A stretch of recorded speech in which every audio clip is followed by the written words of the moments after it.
आजच्या पिढीसाठीच्या मूलभूत गरजा फक्त अन्न, वस्त्र आणि निवाराच नाहीये, तर वायफाय, सोशल मीडिया आणि स्क्रीन सुद्धा झालेलं आहे. म्हणूनच जसं आपण मुलांना पौष्टिक आहार काय असतो ते शिकवतो, तसंच त्यांना डिजिटल आहार कसा घ्यायचा हेही शिकवणं तितकंच महत्वाचं झालेलं आहे. कारण इंटरनेट, मोबाईल आणि सोशल मीडिया ह्या मूलभूत गरजा बनलेल्या या पिढीला जंक फूड जसं शरीराला आजारी करतं, तसंच चुकीचा इंटरनेटचा वापर सुद्धा मनाला आजारी करतो, हे शिकवणं गरजेचं आहे. जंक फूड किंवा जंक कंटेंट हे दोघं सुद्धा धोकादायक आहे.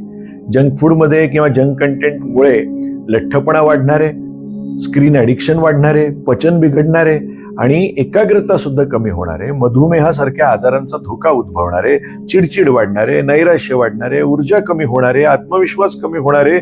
म्हणून आपल्याला कुठेतरी याचा विचार करावा लागेल आणि इंटरनेट सुरक्षा सुद्धा शिकवावी लागेल.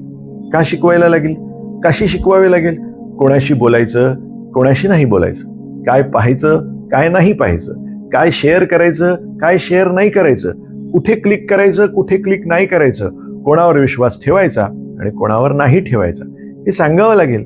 आपण नाही का हो अनोळखी व्यक्तीच्या बाबतीमध्ये असं सांगतो की जर रस्त्यावर कोणी अनोळखी काकांनी तुला चॉकलेट दिलं तर घेऊ नको, तसंच अनोळखी व्यक्तीशी तू इंटरनेटवर ऑनलाईन बोलू सुद्धा नको, फोटो आणि माहिती शेअर करू नको. शाळेचं नाव, पत्ता, mobile phone number, photo, OTP ही माहिती कोणाला देऊ नको.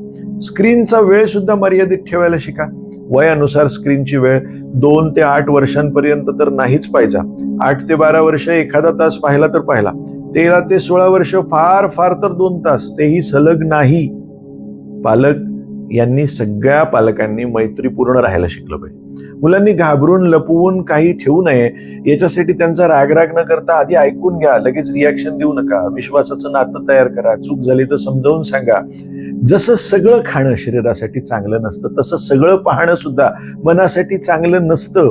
हा डिजिटल संस्कार ही काळाची गरज बनली आहे. आजची पिढी डिजिटल नेटिव्ह आहे.